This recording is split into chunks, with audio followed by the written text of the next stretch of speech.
So my next step is to address my suspension. Now, I don't know what I was going for when I first started building this car. I wanted it to do everything good, and what I've come to realize is there's give and take for everything. So, excuse me, initially I started out with this car thinking it was going to be for handling, and it does handle really well, but it doesn't hook up at the strip like I'd like it to. Even with the fairly low powered 318 in there, it just it cracks a tire off the line when I'm racing, and I got to sort that out. What I'm really hoping I'm going to be able to do is retain as good of street manners as possible while still being able to hook up on the strip and do everything that I want to do there.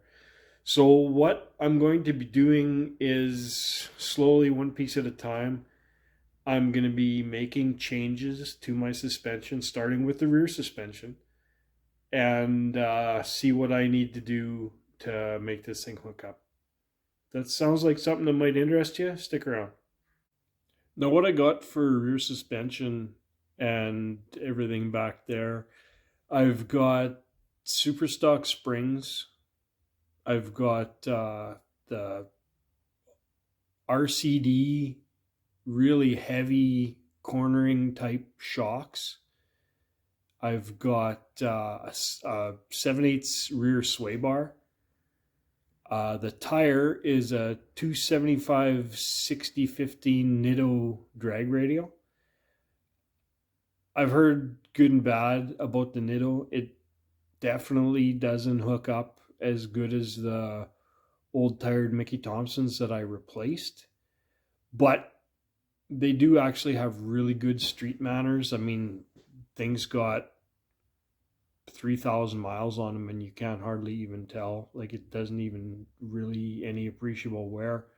One thing I will say with the Mickeys, the longer I drove them, the better they hooked. And when they were like just about on the wear bars and to the point where the guys at the track told me this is the last time you're going to be allowed to run these, that's when they hooked the best.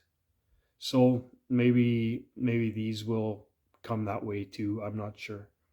Anyway, for the power level that I have, I'm super confident that even the Nitto, a 275/60 drag radial, rubber is not my problem.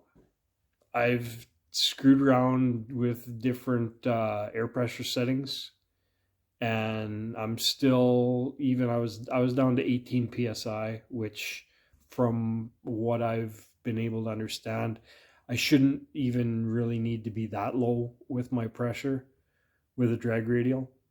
But anyway, that is going to be part of what I mess around with, is different pressures. I've had some different suggestions from different fellas. I posed the question over on For A Bodies Only, really good website, lots of knowledgeable folks over there.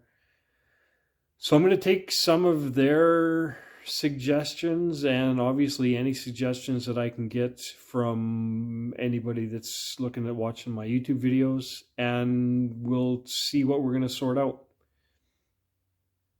We'll start with the shocks. I'm really seriously thinking about ditching that rear sway bar, but I'm undecided on that yet. So let's see. We'll see how much I can get done by next Saturday. I also want to do a little bit of work to the motor, trying to get a few more RPMs out of it. So largely depend on time and how much I'm going to be able to get done. So with these shocks, what I'm looking at, there's three settings: regular, which is 70/30, firm is 50/50, and extra firm is 40/60. From what I understand from the people I've talked to, the regular, the 70/30 rear setting, is going to be what I'm going to want on the strip.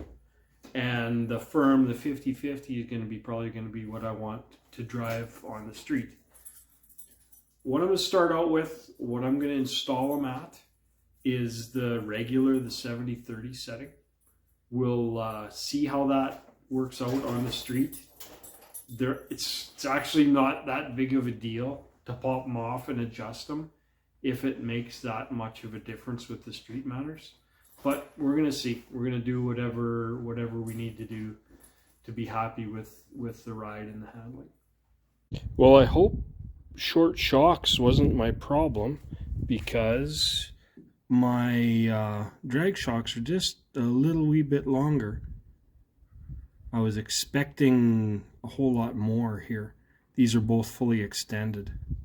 Guess we'll see. Just so you know, if you buy these Summit drag shocks for your A-body, you're going to have to replace the upper bushing.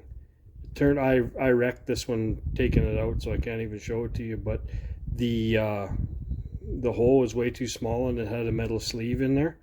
So fortunately I had a couple of old stock shocks around, and luckily the bushings out of them are going to fit right into these for me. So pretty good save, but it would have been some choked up had I not had these parts at home.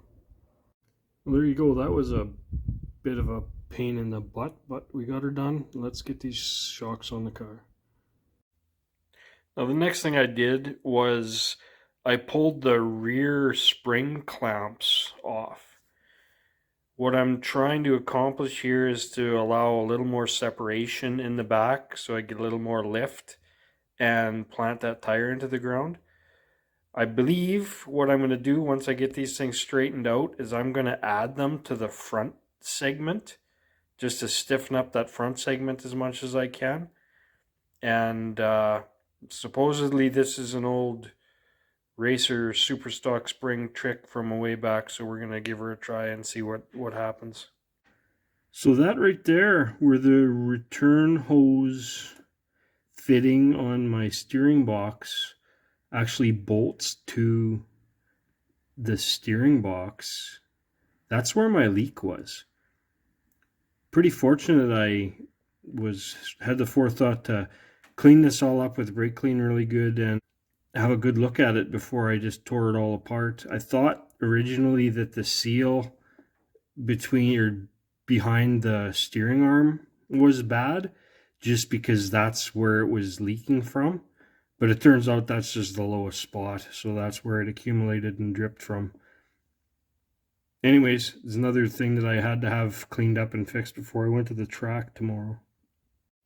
So the next part of this video was supposed to be some footage from the track.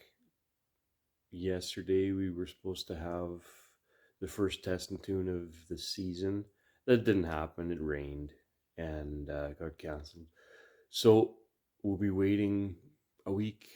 This coming Sunday at noon, we'll be able to go out to the track, barring any kind of weather issues, and figure out if we did anything positive for the traction of the car. I will say I've driven it around a little bit. The handling is no appreciable difference at this point. I wasn't trying to go through the twisties at 90 miles an hour or anything like that. But as far as a street car that you might want to take a off ramp a little bit more quickly than you maybe should or anything like that, it feels really nice. I don't know if anything, the ride's a little more compliant, and I mean they are definitely a softer shock. So we'll figure out what's going to do on the strip.